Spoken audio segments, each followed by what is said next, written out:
तुम्ही पण त्यातले आहात का जे खास आमरस पुरी खाण्यासाठी हॉटेलला जाता? पण का? जर हा आपला महाराष्ट्रीयन पदार्थ घरी झटपट तयार होतो तर हॉटेलला जाण्याची काय गरज? तर आज मी बनवणार आहे महाराष्ट्रीयन पद्धतीने आमरस आणि पुरी. आमरस जे आहे ते फक्त 5 मिनिटांमध्ये तयार होतं आणि पुरीसुद्धा खूप झटपट तयार होते. पुरीमध्ये बेसन, रवा काहीही न घालता एकदम साध्या सोप्या पद्धतीने आपल्या गव्हाच्या पिठापासून पुरी कशी बनवायची ते दाखवणार आहे आणि एकदम खुसखुशीत पुरी तयार होईल. तर चला झटपट तयार होणाऱ्या ह्या रेसिपीला सुरुवात करूया. आधी आमरस बनवून घेऊया. त्यासाठी मी इथे 3 हापूस आंबे घेतलेले आहेत. जवळजवळ पाऊण किलो आंबे असतील. तर हे आपल्याला स्वच्छ धुवून घ्यायचे आहेत. हे आंबे स्वच्छ धुवून मी लगेच आमरस बनवायला घेणार आहे. पण जर तुम्हाला उष्णतेचा त्रास असेल तर आंबे उष्ण असल्यामुळे ते तुम्ही 2 ते 3 तासासाठी पाण्यामध्ये ठेवून देऊ शकता आणि त्यानंतर आमरस बनवू शकता. मी तेवढा वेळ नाही पण 15 मिनिटसाठी पाण्यामध्ये आंबे ठेवून देणार आहे. तोपर्यंत आपण पीठ मळून घेऊया पुरीसाठी. पुरीसाठी एका बाउलमध्ये 2 कप गव्हाचं पीठ घ्यायचं. जे आपण चपातीसाठी बारीक दळलेलं पीठ वापरतो तेच 2 कप पीठ एका बाउलमध्ये काढून घ्यायचं. 2 कप पिठासाठी आपल्याला 2 चमचे रिफाइंड तेल घालायचं आहे. म्हणजे पुरी जी आहे ती छान खुसखुशीत होते.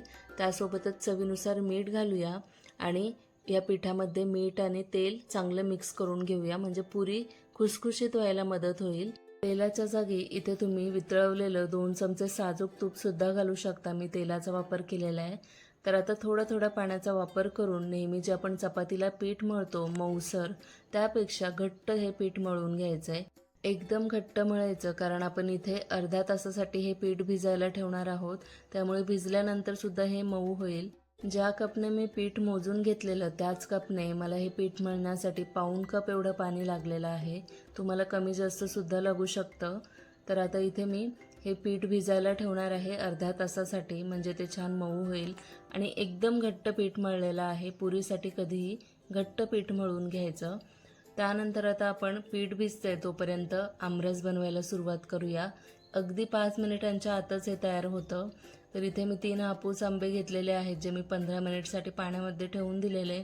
स्वच्छ धुवून घेतलेले आहेत. आता याची साल काढून घेऊया आणि याचा जेवढाही गर आहे आंब्याचा तो वेगळा करून घेऊया. हापूस आंब्याच्या ऐवजी तुम्ही कोणताही आंबा वापरू शकता. पण जर तुम्ही जो आंबा खूप चविष्ट असेल असा आंबा वापरलात तर आमरस खूप चवीला छान होईल. जसं केसर आंबा वापरू शकता, हापूस आंबा वापरू शकता, तुमच्या आवडीप्रमाणे कोणताही वापरू शकता.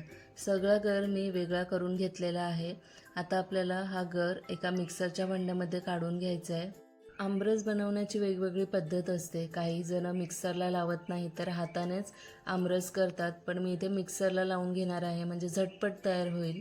त्यानंतर इथे मी 1 छोटीशी वाटी दूध घालणार आहे म्हणजे आमरस छान क्रीमी होईल.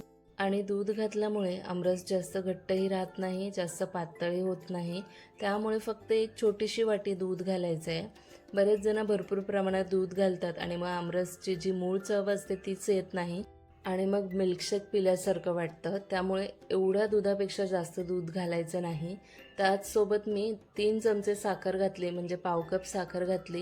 आंबा तसा गोडच असतो पण तरीसुद्धा दूध वगैरे सुद्धा आपण घातले त्यामुळे 3 चमचे साखर घालायचे किंवा तुमच्या आवडीप्रमाणे साखरेचं प्रमाण तुम्ही घालू शकता.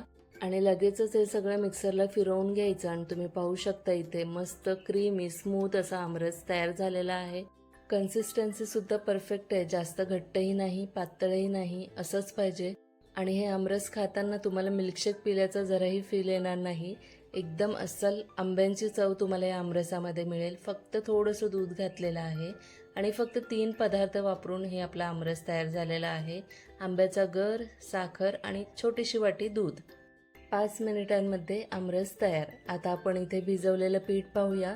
अर्धा तास झालेला आहे आणि मी खूप घट्ट पीठ मळलेलं तर थोडंसं मऊ झालेलं आहे. जर तुम्ही आधीच पीठ हे जास्त मऊ करून ठेवलं म्हणजे मऊ भिजवून ठेवलं तर ते भिजल्यानंतर पुन्हा अजून चपातीसारखं जे पीठ लागतं मऊ मऊ तसं तयार होईल. पण इथे मी अगोदरच खूप घट्ट मळून ठेवलेलं त्यामुळे हे भिजवल्यानंतर सुद्धा घट्टच आहे पण थोडं मऊसर झालेलं आहे. आता पुरी आपल्याला थोडी जाडसरच लाटून घ्यायची आहे. त्यासाठी असे मोठे मोठे गोळे तयार करून घ्यायचे. बारीक करू नका कारण पुरी जेवढी जाड असेल तेवढी फुगणार. जर तुम्ही पातळ लाटलीत तर मग पुऱ्या सगळ्या कडक तयार होतील, फुलणार नाहीत. त्यामुळे मी एकदम मोठे मोठे गोळे तयार करून घेतले आणि त्यानंतर पुरी अशी जाडसर लाटून घेतली. आणि सगळ्या बाजूने ती जाड लाटली गेली पाहिजे, मधून पातळ बाजूने जाड अशी नको, नाहीतर फुगणार नाही. तर तुम्ही त्याची जाडीसुद्धा पाहू शकता पुरीची. चपाती तरी आपण थोडी पातळ लाटतो, पण त्यापेक्षाही जाड आपल्याला ही पुरी लाटून घ्यायची आहे. तर अशाच पद्धतीने काही पुऱ्या मी तयार करून घेणार आहे आणि त्यानंतर तळून घेणार आहे. पुरी तळण्यासाठी इथे मी तेल गरम करून घेतलेलं आहे. तेल मध्यम गरम असलं पाहिजे. जास्त गरम असेल तर ती पटकन वरून काळी पडेल आणि आतून कच्ची राहील. त्यासोबतच मध्यम गॅसवरच ही पुरी आपल्याला तळून घ्यायची आहे, म्हणजे जास्त तेलकट होणार नाही. तर पाहू शकता मस्त अशी पुरी टम्म फुगलेली आहे. पुऱ्या दोन्ही बाजूने छान लालसर करून घ्यायच्या आणि मग एखाद्या टिश्यू पेपरवर किंवा मग अशा एखाद्या चाळणीवर काढून घ्यायच्या. अशाच पद्धतीने सगळ्या पुऱ्या मी तयार करून घेणार आहे. पुरी बनवण्याची पण सोपी पद्धत सांगितलेली आहे. त्यात कुठेही बेसन, रवा काही घातलेलं नाही आहे. फक्त 2 कप गव्हाच्या पिठासाठी 2 चमचे तेल किंवा मग 2 चमचे वितळवलेलं साजूक तूप घालायचं आणि चवीनुसार मीठ. थोड्या थोड्या पाण्याचा वापर करून पीठ मळून घ्यायचं घट्टसर आणि अर्धा ते 1 तास भिजवून घ्यायचं. मस्त अशी खुसखुशीत पुरी तयार होते. जास्त मेहनत नाही आहे किंवा जास्त कोणतेही पदार्थ एक्स्ट्राचे घातलेले नाही आहेत. तर मस्त आपली ही आमरस पुरी तयार झालेली आहे. आमरससुद्धा मी फ्रीजमध्ये थंड व्हायला ठेवून दिलेलं. तुम्हाला जर हे लगेच बनवल्या खायचं असेल, संपवायचं असेल, तर तुम्ही यात बर्फाचे खडे घालू शकता. पण हे पातळ होतं जर जास्त वेळ ठेवलं गेलं तर. त्यामुळे मी हे फ्रीजमध्ये थंड करून घेतलेलं आहे, बर्फ घातलेलं नाही. तर पाहू शकता मस्त खुसखुशीत फुगलेली पुरी तयार झालेली आहे आणि आमरससुद्धा फक्त 5 मिनिटांमध्ये तयार झालेला आहे. पुरी बनवण्यासाठी सुद्धा जास्त मेहनत लागलेली नाही आहे. ही आमरस पुरी खाऊन तुमच्या घरचे नक्की खुश होतील. रेसिपी ट्राय करा.